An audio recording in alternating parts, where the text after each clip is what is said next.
हाय बच्चों। देखिएगा, आज क्लास 10th में हिस्ट्री का चैप्टर 1 आप लोग को डिस्कशन करेंगे। चैप्टर 1 पढ़ने से पहले आप लोग जान लीजिए बाबू कि हिस्ट्री होता क्या है। ठीक है, देखिए हिस्ट्री का हिंदी होता है बाबू इतिहास होता है, और इतिहास का जो खोज किए ना बाबू हेरोडोटस वैज्ञानिक किए हैं। अब यहाँ पे ध्यान दीजिएगा, अब इसका चैप्टर 1 आप लोग को पढ़ा रहे हैं। सब बच्चा शुरू से लास्ट तक वीडियो में बने रहिएगा ताकि आप लोग को समझ में बढ़िया से आए। देखिए, फर्स्ट नंबर आप लोग चैप्टर का नाम है बाबू यूरोप में राष्ट्रवाद। पहले देखिए यहाँ पे यूरोप आ रहा है बाबू, इसके बारे में आप लोग जानिए कि यूरोप के बारे में। तो यूरोप एक महादेश है बाबू, ये बहुत बड़ा महादेश है। यहाँ पे कोई भी संसाधन जो है ना बहुत मात्रा में उपलब्ध है बाबू। तो यूरोप जो है बहुत बड़ा महादेश है।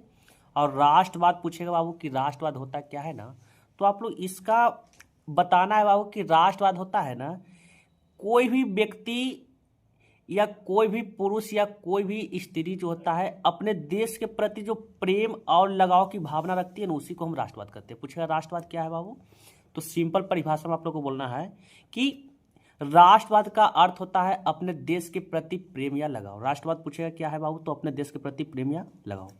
यूरोप क्या है, तो यूरोप एक प्रकार का महादेश है बाबू, जो कि बहुत बड़ा महादेश है। यहाँ कोई भी संसाधन जो है बहुत मात्रा में उपलब्ध है। और राष्ट्रवाद पूछेगा बाबू, तो राष्ट्रवाद का अर्थ होता है अपने देश के प्रति प्रेम या लगाव। अब देखिए यहाँ से डिस्कशन कर रहे हैं। देखिए, राष्ट्रवाद आधुनिक विश्व की राजनीतिक जागृति का प्रतिफल है। यह एक ऐसी भावना है जो किसी विशेष भौगोलिक संस्कृति या सामाजिक परिवेश में रहने वाले लोगों के में एकता की वाहक बनती है। देखिए बाबू, आप याद रखिए बाबू, राष्ट्रवाद देखिए भौगोलिक हो गया, सांस्कृतिक हो गया, सामाजिक, इनके बीच एकता पैदा करता है बाबू। राष्ट्रवाद जो होता है ना, भौगोलिक हो गया बाबू, सांस्कृतिक हो गया, सामाजिक हो गया, इनके बीच एकता पैदा करते हैं। तो पहला लाइन राष्ट्रवाद में याद रखना, राष्ट्रवाद का अर्थ होता है अपने देश के प्रति प्रेम या लगाव। और दूसरा याद रखना कि यह भौगोलिक, सांस्कृतिक और सामाजिक के बीच एकता पैदा करता है। अब देखिए, राष्ट्रवाद की भावना का बीजारोपण यूरोप में पुनर्जागरण के काल में हो चुका। तो देखिए यहाँ से आप लोग का क्लास 10th में ऑब्जेक्टिव बनेगा। आप लोग से ऑब्जेक्टिव बनेगा कि राष्ट्रवाद की भावना जो होता है यूरोप में कौन काल से आरंभ हुआ था बाबू। राष्ट्रवाद की भावना यूरोप में कौन काल से आरंभ हुआ था, तो याद रखिए आप पुनर्जागरण काल से। कौन काल से हुआ था ना, देखिए राष्ट्रवाद का उदय यूरोप में कौन काल से हुआ था बाबू, पुनर्जागरण काल से। पहला ऑब्जेक्टिव यहाँ पे बन गया। परंतु 1789 ईस्वी की फ्रांसीसी क्रांति से यह उन्नत रूप में प्रकट आई। देखिए बाबू, अगला ऑब्जेक्टिव आप लोग को बनेगा कि फ्रांसीसी क्रांति कब हुआ, तो आप लोग याद रखिए बाबू 1789 ईस्वी। फ्रांसीसी क्रांति कब हुआ, 1789 ईस्वी में। यह उन्नत रूप में प्रकट हुई 19वीं शताब्दी में, तो यह उन्नत एवं आक्रमण रूप के सामने आई। इसके कारण ये देखिए 19वीं शताब्दी में जो फ्रांसीसी क्रांति है ना बाबू, ये आक्रमण रूप से सामने आई बाबू। ये बहुत डेंजर हुआ। यहाँ पे ध्यान दीजिए बाबू, इसके कारण भी यथेष्ट थे कि और परिणाम भी युगांतकारी था। इसका परिणाम जो होता है युगांतकारी निकला बाबू। पूछिएगा बाबू 19वीं शताब्दी में फ्रांसीसी क्रांति का परिणाम कैसा था बाबू, तो युगांतकारी था। पूछेगा बाबू 19वीं शताब्दी में फ्रांसीसी क्रांति का परिणाम कैसा था बाबू, तो युगांतकारी था। देखिए फर्स्ट ऑब्जेक्टिव आप लोग को बना बाबू, राष्ट्रवाद का उदय यूरोप में कौन काल से आरंभ हुआ बाबू, तो पुनर्जागरण काल से। फ्रांसीसी क्रांति कब हुई बाबू, 1789 ईस्वी में। अगला ऑब्जेक्टिव आप लोग को बना बाबू, 19वीं शताब्दी में फ्रांसीसी क्रांति का परिणाम कैसा हुआ बाबू, तो युगांतकारी हुआ। अब देखिए, यूरोप में राष्ट्रीयता की भावना के विकास, फ्रांस की राज्य क्रांति तत्पश्चात नेपोलियन के आक्रमणों में महत्वपूर्ण योगदान। याद रखिए बाबू, यूरोप में जो राष्ट्रवाद की भावना पैदा करने में ना बाबू, नेपोलियन का जो होता है महत्वपूर्ण योगदान रहा है। यूरोप में राष्ट्रवाद पूछेगा आप लोग को कि यूरोप के लोगों के बीच राष्ट्रीयता की भावना पैदा करने में किनका महत्वपूर्ण योगदान रहा है बाबू, तो याद रखिए नेपोलियन का महत्वपूर्ण योगदान रहा है। फ्रांसीसी क्रांति ने राजनीति को अभिजातीय वर्गीय परिवेश से बाहर कर उसे अखबार, सड़क और सर्वधारणा की वस्तु बना दी। पूछेगा बाबू आप लोग से, फ्रांसीसी क्रांति ने बाबू, यहाँ पे ध्यान दीजिएगा, फ्रांसीसी क्रांति ने राजनीति को बाबू अभिजातीय परिवेश से बाहर कर उसे अखबार और सड़कों। पूछेगा बाबू फ्रांसीसी क्रांति ने राजनीति को बाबू क्या किया बाबू, फ्रांसीसी क्रांति ने राजनीति को क्या किया बाबू, तो अभिजातीय वर्ग परिवेश से बाहर कर उसे अखबार, सड़क और सर्वधारणा की वस्तु बना दिया। पूछिए फ्रांसीसी क्रांति ने राजनीति को क्या किया बाबू, तो अभिजातीय परिवेश से बाहर कर उसे अखबार, सड़क और सर्वधारणा की वस्तु बना दिया। यूरोप के कई राज्यों में नेपोलियन के अभियानों द्वारा नवयुग संदेश पहुंचा बाबू। देखिए यूरोप में बहुत सारे राज्य आते हैं बाबू। देखिए यूरोप जो आपका महादेश है ना बाबू, इसके अंतर्गत बहुत सारे राज्य आते हैं। तो कह रहा नेपोलियन ने सभी राज्यों में जो होता है संदेश पहुंचाया बाबू। देखिए नेपोलियन ने जर्मनी और इटली के राज्यों को भौगोलिक नाम की परिधि से बाहर कर उसे वास्तविक रूपरेखा प्रदान किया, जिससे इटली और जर्मनी के एकीकरण मार्ग प्रस्तुत हुआ। देखिए अगला 2 नंबर में आप लोग का प्रश्न पूछेगा बाबू कि इटली और जर्मनी का मार्ग प्रस्त कैसे हुआ। इटली और जर्मनी का मार्ग प्रस्त कैसे हुआ बाबू। पहला यहाँ से ऑब्जेक्टिव पहले पूछेगा कि इटली और जर्मनी के मार्ग प्रस्त करने में किनका योगदान था बाबू, तो याद रखिए नेपोलियन का। इटली और जर्मनी के एकीकरण में मार्ग प्रस्त करने में किनका योगदान था, नेपोलियन का। अब पूछिएगा कैसे हुआ बाबू, तो बोलना है सिंपल। देखिए यहाँ से आप लोग परिभाषा बोलिएगा। नेपोलियन ने जर्मनी और इटली के राज्यों के नेपोलियन ने जर्मनी और इटली के राज्यों के भौगोलिक नाम जो होता है हटाकर बाबू उसे वास्तविक नाम दिया। नेपोलियन जो है जर्मनी और इटली के राज्यों का भौगोलिक नाम हटाकर बाबू उसे वास्तविक नाम दिया बाबू। इससे इटली और जर्मनी का एकीकरण मार्ग प्रस्तुत हुआ।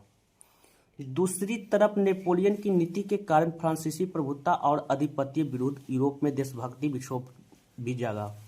और याद रखिए दूसरी तरफ जो होता है बाबू, नेपोलियन की नीति के कारण जो होता है फ्रांसीसी प्रभुत्व और आधिपत्य के विरुद्ध, फ्रांसीसी के विरुद्ध जो होता है बाबू यूरोप के लोगों के बीच देशभक्ति की भावना जगा बाबू। देखिए पहले यहाँ पे इटली और जर्मनी के एकीकरण मार्ग प्रस्तुत हुआ बाबू, और दूसरे तरफ आप लोग याद रखिए बाबू कि नेपोलियन का नीति के कारण बाबू जो होता है ना फ्रांसीसी, नेपोलियन की नीति के कारण फ्रांसीसी में बाबू यहाँ पे फ्रांसीसी लोगों के बीच जो होता है ना बाबू यूरोप में देशभक्ति की भावना जगा बाबू। नेपोलियन के पतन के बाद यूरोप की विजयी शक्ति ऑस्ट्रिया की राजधानी वियना में 1815 में एकत्र हुई। देखिए बाबू यहाँ पे ध्यान दीजिएगा, नेपोलियन के पतन के बाद याद रखिए बाबू नेपोलियन के पतन, नेपोलियन का जब बाबू यहाँ पे पतन हो गया ना बाबू, तो याद रखिएगा यूरोप की विजयी शक्ति, देखिए याद रखिए यूरोप पर शक्ति आ गया बाबू ऑस्ट्रिया के आ गया बाबू। यहाँ पे ध्यान दीजिए, पूछेगा नेपोलियन के पतन के बाद यूरोप पर शक्ति किसका आ गया बाबू, तो ऑस्ट्रिया के आ गया। देखिए यहाँ से ऑब्जेक्टिव आप लोग को पूछेगा नेपोलियन के पतन के बाद यूरोप की विजयी शक्ति किसके हाथ में चल गया बाबू, तो ऑस्ट्रिया के हाथ में। नेपोलियन के पतन के बाद यूरोप की विजयी शक्ति किसके हाथ में चल गया, ऑस्ट्रिया के हाथ में। अगला यहाँ से आप लोग का ऑब्जेक्टिव पूछेगा बाबू ऑस्ट्रिया की राजधानी कहाँ है, तो आप लोग याद रखिए वियना। ऑस्ट्रिया की राजधानी कहाँ है बाबू, तो वियना। और याद रखिए कब बना है बाबू, तो 1815 में, जिनका उद्देश्य यूरोप में पुनः उसी व्यवस्था को स्थापित करना जिसे नेपोलियन के युद्ध और विजयों ने अस्त व्यस्त कर दिया। देखिए अब पूछेगा बाबू पूछेगा यहाँ पे ध्यान दीजिएगा कि ऑस्ट्रिया की राजधानी वियना का उद्देश्य, देखिए बाबू पूछेगा ऑब्जेक्टिव आप लोग को पूछेगा बाबू ऑस्ट्रिया की राजधानी कहाँ है, तो आप लोग याद रखिएगा वियना है बाबू। कब बना, 1815 में। अब पूछेगा वियना का उद्देश्य क्या है बाबू, तो याद रखिए यूरोप में पुनः उसी व्यवस्था को स्थापित करना जिसे नेपोलियन की युद्ध और विजयों से अस्त व्यस्त हो गया था। याद रखिए बाबू, देखिए यूरोप में पहले वाला ही व्यवस्था स्थापित करने के लिए जो होता है, पूछेगा वियना का उद्देश्य क्या है बाबू, तो याद रखिए यूरोप में पहले जैसा व्यवस्था लाने के लिए जो नेपोलियन की युद्ध और विजयों ने अस्त व्यस्त कर दिया, नेपोलियन के युद्ध और विजयों ने अस्त व्यस्त कर दिया। पूछेगा बाबू कि वियना का उद्देश्य क्या है बाबू, तो यूरोप में पहले जैसा व्यवस्था स्थापित करना जो नेपोलियन की युद्ध और विजयों ने अस्त व्यस्त कर दिया। अब अगला पेज आप लोग को देखिए डिस्कशन कर रहे हैं बाबू।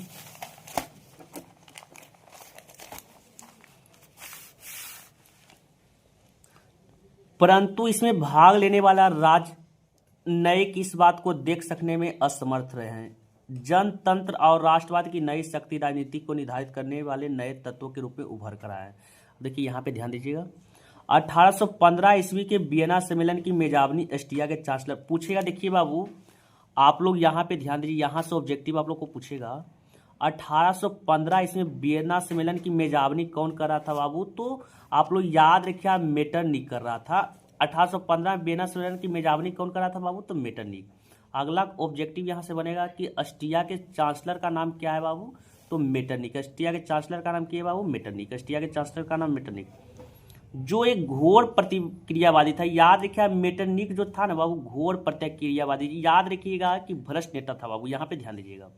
इस सम्मेलन में ब्रिटेन, रूस, पर्सा और ऑस्ट्रिया जैसी यूरोपीय शक्ति ने मिलकर ऐसी व्यवस्था जिसका उद्देश्य यूरोप में शांति संतुलन स्थापित करना। पूछिएगा बाबू, यहाँ पे ध्यान दीजिएगा कि यूरोप में शांति, पूछेगा बाबू आप लोग से कि यूरोप में शांति संतुलन स्थापित। देखिए यहाँ पे आप लोग का क्वेश्चन पूछेगा कि यूरोप में शांति संतुलन स्थापित करने के लिए देखिए कौन कौन सा देश मिलकर यहाँ पे सहायता किए बाबू। पूछेगा यूरोप में शांति संतुलन स्थापित करने के लिए कौन कौन सा देश जो होता है मिलकर स्थापना किए बाबू। तो याद रखिए आप, ब्रिटेन, रूस, पर्सा, ऑस्ट्रिया, ये सब देश मिलकर जो होता है यूरोप में जो होता है बाबू शांति संतुलन जो होता है स्थापित किए बाबू। याद रखिएगा, ये हो गया तीसरा पेज आप लोग को यहाँ पे डिस्कशन कर रहे हैं। देखिए, जिसे नेपोलियन की युद्ध ने समाप्त कर दिया बाबू, और जिन नेपोलियन जो युद्ध कर रहा था ना बाबू यूरोप में, वो उसे समाप्त कर दिया, शांति संतुलन को समाप्त कर दिया।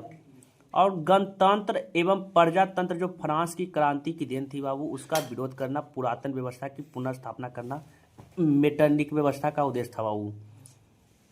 देखिए, अतः वियना सम्मेलन के माध्यम से यूरोप में नेपोलियन युग का अंत हुआ, मेटरनिक युग की शुरुआत हुई। देखिए बाबू, पूछेगा बाबू यहाँ पे वियना सम्मेलन के माध्यम से क्या हुआ बाबू। वियना सम्मेलन के माध्यम से याद रखिए यूरोप में नेपोलियन युग का अंत हुआ, नेपोलियन युग का अंत हुआ, मेटरनिक युग का शुरुआत हुआ, मेटरनिक युग का शुरुआत हुआ। इटली पर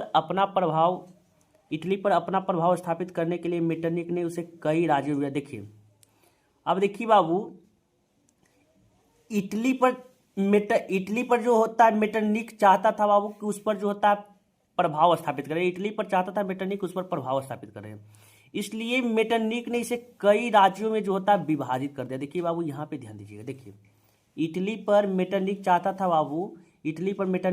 बाबू कि उस पर प्रभाव स्थापित करे, तो इसलिए उसे कई राज्यों में किया बाबू, कई राज्यों में जो होता है विस्थापित कर दिया, कई राज्यों में उसे बांट दिया बाबू।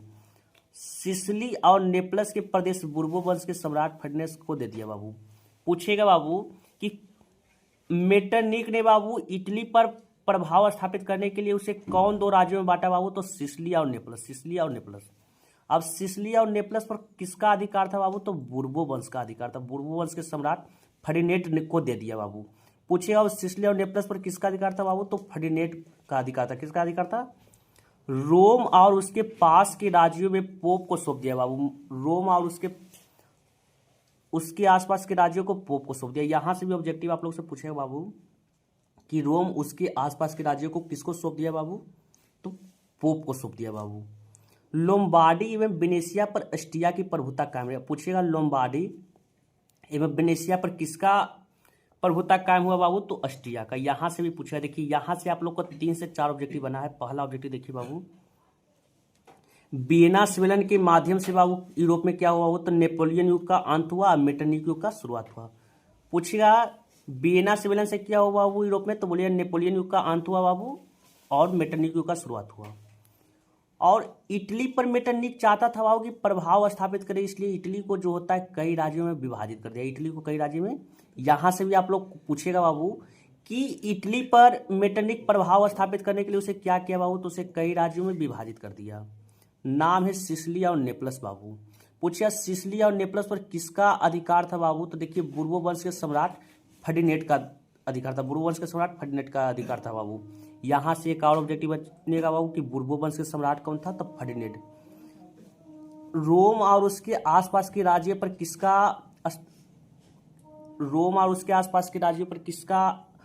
अधिकार था बाबू। तो पोप का था। रोम और उसके आसपास के राज्यों पर किसका अधिकार था। तो पोप का। लोम्बार्डी एवं वेनेशिया पर ऑस्ट्रिया क्या। पूछिएगा लोम्बार्डी एवं वेनेशिया पर किसका अधिकार था बाबू। लोम्बार्डी और वेनेशिया पर किसका अधिकार था। तो ऑस्ट्रिया का अधिकार था बाबू। परम मोडेना और टर्कनी के प्रांत हैब्सबर्ग राजवंश को दे दिया बाबू। जेनेवा और सार्डिनिया पिडमाउंट के राज्य सम्मिलित कर दिए गए हैं। जर्मनी के देखिए बाबू, जर्मनी में 39 रियासतों का संघ कायम हुआ बाबू। देखिए अब इटली का हो गया बाबू, काम हो गया। अब जर्मनी आया बाबू। जर्मनी में 39 रियासतों का संघ कायम हो रहा था, जिस पर अप्रत्यक्ष रूप से ऑस्ट्रिया का अधिकार स्थापित किया गया। पूछेगा कि जर्मनी में कितने रियासतें हैं बाबू। तो 39। जर्मनी में कितने रियासतें हैं बाबू। तो 39। और जिस पर किसका अधिकार है बाबू, तो ऑस्ट्रिया का। जिस पर किसका अधिकार है पूछेगा यहाँ से। जर्मनी पर कितना रियासतें हैं बाबू, तो 39। जिस पर किसका अधिकार है बाबू, तो ऑस्ट्रिया का। हर संभव प्रयास किया गया, उनकी राष्ट्रीयता की भावना नहीं जगी। देखिए बाबू, पूरा प्रयास किए बाबू, यहाँ पे ध्यान दीजिएगा, तभी राष्ट्रीयता की भावना वहाँ नहीं जगा। अब मेटरनिक ने फ्रांस भी पुरातन व्यवस्था की पुनर्स्थापना की। अब देखिए बाबू, मेटरनिक ने फ्रांस की पुरातन व्यवस्था की स्थापना की बाबू, तो तरह वियना सम्मेलन की प्रतिक्रियावादी शक्ति को विजयी थी, लेकिन यह व्यवस्था स्थायी साबित नहीं हो रही थी। जल्द ही यूरोप में राष्ट्रीयता की भावना का प्रसार हुआ, जिस यूरोप में लगभग सभी देशों प्रभावित हुए। अब यहाँ से ध्यान दीजिए बाबू, यहाँ से आप लोग सिंपल याद रखिएगा बाबू कि जर्मनी में कितने रियासत थे, 39। जिस पर अधिकार किसका था बाबू, ऑस्ट्रिया का। ये आपको याद रखना है बाबू। अब यहाँ से देखिएगा आप लोग, फ्रांस में वियना व्यवस्था के तहत क्रांति के पूर्व की व्यवस्था को स्थापित करने के लिए बुर्बो राजवंश की पुनः स्थापना किया गई। देखिए बाबू, फ्रांस में वियना व्यवस्था के तहत क्रांति के पूर्व की व्यवस्था को स्थापित करने। देखिए बाबू, फ्रांस जो होता है, यहाँ पे ध्यान दीजिएगा, फ्रांस में वियना व्यवस्था के तहत क्रांति के पूर्व की व्यवस्था स्थापित करने की। याद रखिए बाबू, याद रखिएगा, फ्रांस में जो वियना व्यवस्था लागू था ना बाबू, फ्रांस में जो वियना व्यवस्था लागू था ना, ये करना चाह रहा था बाबू, जो क्रांति के पहले जो फ्रांस में व्यवस्था था ना, उसको स्थापित करने के लिए क्या क्या प्रयास किए। देखिए फ्रांस, देखिए यहाँ पे ध्यान दीजिएगा, फ्रांस में जो वियना व्यवस्था थे बाबू, वो क्रांति के पहले वाला व्यवस्था लाने के लिए क्या क्या किए बाबू, इसके बारे में जानिएगा। बुर्बो राजवंश की पुनः स्थापना की। देखिए इसके लिए सबसे पहले काम किए बाबू, बुर्बो राजवंश की स्थापना की। लुई 18वां फ्रांस का राजा बना। देखिए बाबू, यहाँ पे ध्यान दीजिएगा, पूछेगा आप लोग को बाबू कि फ्रांस में बुर्बो राजवंश की जब स्थापना हुआ बाबू, तो वहां का राजा कौन था बाबू, तो लुई 18 था। फ्रांस में बुर्बो राजवंश की स्थापना हुआ बाबू, तो वहां का राजा कौन था, लुई 18 था। उसने फ्रांस की बदली हुई परिस्थिति को समझा और फ्रांसीसी जनता पर पुरातन पंथी व्यवस्था को थोपने का प्रयास किया। उसने प्रतिक्रियावादी तथा सुधारवादी शक्ति के मध्य सामंजस्य स्थापित करने का प्रयास किया। इसका उद्देश्य 2 जून 1814 में सम्राट की ओर संवैधानिक घोषणा पर जारी हुआ। 1848 में फ्रांस में चलते रहे 4 दशक का शासनकाल में उसके कुछ परिवर्तन किए गए, परंतु इसका परिणाम 1830 की क्रांति के रूप में सामने आया। देखिए इसको समझिएगा बाबू। देखिए बाबू, फ्रांस, यहाँ से आप लोग को क्वेश्चन आप लोग से पूछेगा बाबू कि फ्रांस में क्रांति से पहले व्यवस्था स्थापित, क्रांति के पहले वाला व्यवस्था स्थापित करने के लिए क्या क्या किया गया, उसके बारे में वर्णन कीजिए बाबू। फ्रांस में क्रांति से पहले वाला व्यवस्था स्थापित करने के लिए क्या क्या किया गया, उसके बारे में वर्णन कीजिए। तो पहला आप लोग बोलिएगा कि फ्रांस में बुर्बो राजवंश की पुनः स्थापना की। पहला लाइन आप लोग को बोलना है, फ्रांस में बुर्बो राजवंश की पुनः स्थापना किया गया है, जिसका राजा लुई 18 बना। जिसका राजा लुई 18 बना, उसने फ्रांस की बदली हुई परिस्थिति को समझा बाबू। लुई 18 जो है फ्रांस में जो बदल रहा था परिस्थिति, उसको समझा बाबू। अब फ्रांसीसी जनता और पर पुरातन पंथी व्यवस्था को थोपने का प्रयास किया। फ्रांसीसी जनता पर जो होता है पुरातन व्यवस्था को थोपने का प्रयास किया। उसके प्रतिक्रियावादी तथा सुधारवादी शक्ति के मध्य स्थापित करने का प्रयास किया। और याद रखिए बाबू कि प्रतिक्रियावादी और सुधारवादी शक्ति के सामंजस्य स्थापित करने का प्रयास किया। याद रखिए, ये सबको अच्छा करने का उन्होंने प्रयास किया। इसी उद्देश्य में 2 जून 1814 को सम्राट की ओर से संवैधानिक घोषणा पत्र जारी हुई और 1848 में फ्रांस में चलते रहे 4 दशक के शासनकाल में हुए परिवर्तन की इसका परिणाम 1830 के क्रांति के रूप में आया बाबू। और इसका परिणाम जो 1830 के क्रांति के रूप में आया बाबू, ये आप लोग पढ़ लीजिएगा। देखिए आगे हम आपको पढ़ा रहे हैं बाबू। अब नेक्स्ट वीडियो में आप लोग को पढ़ाया जाएगा जुलाई 1830 की क्रांति पढ़ाया जाएगा बाबू।